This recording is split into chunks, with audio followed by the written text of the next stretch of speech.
एक आदमी जिसने मात्र 2000 रुपए की इन्वेस्टमेंट से शुरू की एक कंपनी, जिसने इस कदर लोगों का भरोसा जीता कि देश की करीब 11% जनसंख्या इसके स्कैम की शिकार हो गई। भरोसा भी ऐसा कि लोग लगातार 30 सालों तक इस आदमी को पैसे देते रहे।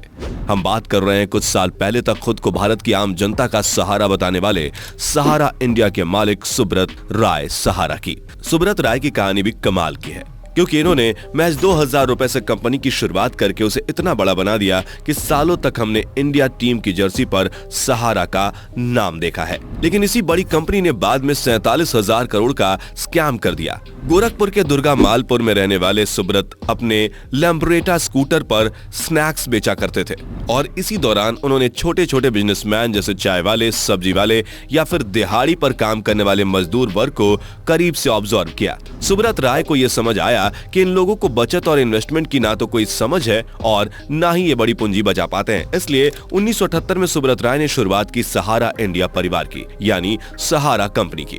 उन्होंने लोगों को कहा कि उन्हें रोज 1 रुपए दें और इसके बदले में वो उन्हें अच्छा रिटर्न देंगे। लोगों को सहारा की स्कीम काफी अच्छी लगी। धीरे धीरे लोगों ने अपनी जान पहचान के लोगों को भी सहारा में जोड़ना शुरू कर दिया और देखते ही देखते सहारा परिवार 13 करोड़ लोगों का परिवार बन गया। जल्दी सुब्रत राय ने finance, infrastructure, hospitality, real estate, health care, media, entertainment, IT हर क्षेत्र में अपने बिजनेस को बढ़ा लिया। लेकिन उस टाइम पर सुब्रत राय सिर्फ बिजनेस नहीं कर रहे थे, वे अपने नेक कामों से लोगों के दिलों में जगह बना रहे थे। सुब्रत राय गरीब लड़कियों की शादी करवाया करते थे, अल्कोहल कंजम्पशन के अगेंस्ट तरह तरह के कैंपेन चलवाते। इसी वजह से सुब्रत राय जल्दी ही देश के सबसे पसंदीदा लोगों में से एक बन गए। दूसरी तरफ वो अपने बिजनेसेस को भी तेजी से बढ़ा रहे थे। उन्होंने अमेरिका के न्यूयॉर्क में नए 2 होटल्स, न्यूयॉर्क प्लाजा और ड्रीम न्यूयॉर्क को भी खरीदा, जिनकी कीमत लगभग 4,400 करोड़ रुपए थी। आपको बता दें कि ये होटल्स आज भी दुनिया के सबसे पॉपुलर होटल्स में गिने जाते हैं। सुब्रत राय सिर्फ विदेशों में इन्वेस्ट नहीं कर रहे थे, उनके पास देश में अलग अलग शहरों में मिलाकर कुल 764 एकड़ जमीन थी, जिसमें मुंबई के वर्सोवा में 106 एकड़, लखनऊ में 191 एकड़ जमीन शामिल थे। इस सब के अलावा सहारा ने सालों तक इंडियन क्रिकेट टीम और इंडियन हॉकी टीम को भी स्पॉन्सर किया। लेकिन सहारा की शोहरत की लिमिट यहीं तक सीमित नहीं थी। इन्होंने अपना खुद का एक शहर द सहारा सिटी भी बना रखा था। वो भी कोई ऐसा वैसा शहर नहीं। सहारा सिटी एक लग्जरीज से भरा हुआ शहर था। यहाँ हर वो सुविधा थी जो किसी लग्जरियस शहर में होनी चाहिए, जैसा कि helipad, cricket stadium, golf court, 124 सीटों वाली सिनेमा थिएटर, हेल्थ केयर से जुड़ी सभी सुविधाएं और कई पेट्रोल पंप्स भी। इतना ही नहीं, यहाँ 11 किलोमीटर लंबा एक लेक भी था।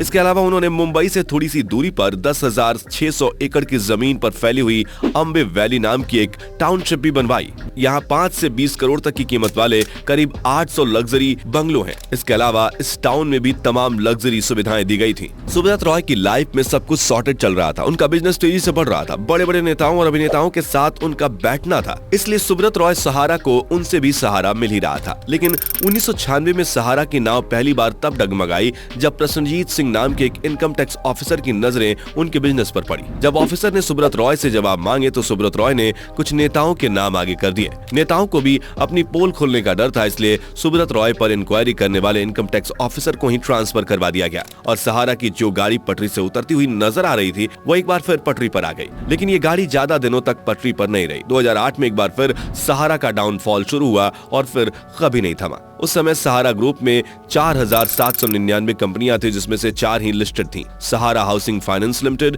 सहारा one media one entertainment limited, Sahara infrastructure and housing limited and master chemicals limited. सब कुछ ठीक चल रहा था, लेकिन अब सहारा सैचुरेशन स्टेट पर आ पहुंची थी। यानी जो भी लोग सहारा से जुड़ने के लिए इंटरेस्टेड थे, लगभग वो सभी सहारा से जुड़ चुके थे। ये संख्या कुछ कम भी नहीं थी। सुब्रत के सहारा परिवार में 13 करोड़ लोग जुड़े थे, लेकिन अब और नए लोग सहारा से नहीं जुड़ रहे थे और जो लोग पहले से जुड़े थे वो अपना पैसा निकालने का प्लान कर रहे थे। इसलिए आमदनी बढ़ाने के लिए सहारा ने डिसाइड किया कि वो अपना IPO लॉन्च करेंगे। अब कोई भी कंपनी जिसे अपना IPO लाना हो उसे सेबी यानी कि security and exchange board of India, जो कि भारत में सिक्योरिटी मार्केट कंट्रोल करने वाली स्टैट्यूटरी बॉडी को DRHP देना पड़ता है। DRHP यानी कि draft read hearing prospectus. Basically ये डॉक्यूमेंट होता है जिसमें कंपनी अपनी पूरी जानकारी सेबी को देती है। सेबी से वेरीफाई करती है और सारी जानकारी सही होने पर सेबी कंपनी को आईपीओ लॉन्च करने का परमिशन दे देती है। 30 सितंबर 2009 को सुब्रत रॉय की कंपनी ने डीआरएचपी दाखिल की, लेकिन सेबी को सहारा की डीआरएचपी में कुछ गड़बड़ियां दिखाई दी, जैसे कि इन्होंने ओएफसीडी यानी कि ऑप्शनली फुली कन्वर्टिबल डिवेंचर्स के थ्रू कैश में पैसे लिए थे, जो कि गलत था। साथ ही इन्होंने ओएफसीडी इशू करने के रूल्स को भी फॉलो नहीं किया था। एक्चुअली अगर कोई भी कंपनी 50 से कम लोगों को ओएफसीडी इशू करती है तो उसे रजिस्ट्रार से परमिशन लेनी पड़ती है। वहीं अगर कंपनी 50 से ज्यादा लोगों को ओएफसीडी इशू करती है तो उसे इसके लिए सेबी से परमिशन लेनी पड़ती है। लेकिन सहारा ने देश भर में अंधाधुंध ओएफसीडी बांटी और इसके बारे में सेबी को कुछ अता पता ही नहीं था। बस यहीं से सुब्रत राय और सहारा के बुरे दिन शुरू हुए। सेबी ने उन पर किसी भी और कंपनी के नाम पर इन्वेस्टमेंट लेने के लिए बैन लगा दिया, यानी अब सहारा किसी भी कंपनी के लिए इन्वेस्टमेंट नहीं ले सकती थी। बट सुब्रत रॉय इतनी आसानी से कहां हार मानने वाले थे। उन्होंने सेबी के इस फैसले के खिलाफ इलाहाबाद हाई कोर्ट में गुहार लगाई। पहले तो हाई कोर्ट ने सेबी के फैसले पर रिस्ट्रिक्शन लगाई, लेकिन बाद में सुब्रत रॉय गलत निकले और हाई कोर्ट ने सेबी का साथ दिया और सहारा को सभी का पैसा 15% इंटरेस्ट के साथ वापस लौटाने को कहा। हाई कोर्ट से भी झटका खाने के बाद सुब्रत रॉय सुप्रीम कोर्ट का दरवाजा खटखटाने गए, लेकिन वहां भी उन्हें कोई सहारा नहीं मिला, क्योंकि जब सुप्रीम कोर्ट ने सहारा से उनके द्वारा जुटाए गए पैसों का हिसाब मांगा तो सहारा कोई भी जस्टिफिकेशन देने में असक्षम रहे। अगस्त 2012 में सुप्रीम कोर्ट का फैसला आया, जिसके बाद सहारा के इन्वेस्टर्स को उम्मीद की किरण जरूर मिली। सुप्रीम कोर्ट ने सहारा सेबी फंड बनाया। सहारा को कहा गया कि वो सेबी को पैसे देगा और सेबी को यह जिम्मेदारी दे दी गई कि वो सभी इन्वेस्टर्स का पैसा लौटाए और सहारा को यह हिदायत दी गई कि वो इन्वेस्टर्स का पैसा 3 महीने के अंदर 15% इंटरेस्ट के साथ लौटा दे। सहारा को 3 इंस्टॉलमेंट में सारा पैसा सेबी को देना था। सहारा को यह भी कहा गया कि वो ओएफसीडी से जुड़े सभी इन्वेस्टर्स की डिटेल्स सेबी को प्रोवाइड करवाए ताकि सेबी उन्हें पैसे लौटा सके। सुप्रीम कोर्ट के इस आदेश के बाद सहारा ने 127 ट्रक भर के डॉक्यूमेंट सेबी के ऑफिस भेजे, जिसमें इन्वेस्टर्स की इंफॉर्मेशन थी, लेकिन इसमें सभी इन्वेस्टर्स की डिटेल्स नहीं थी, जिसके बाद इस मामले को मनी लॉन्ड्रिंग के तौर पर देखा जाने लगा। साथ ही साथ सहारा ने सेबी को 3 में से 1 इंस्टॉलमेंट के 5,120 करोड़ रुपए तो दिए, लेकिन बाकी के 2 इंस्टॉलमेंट देने में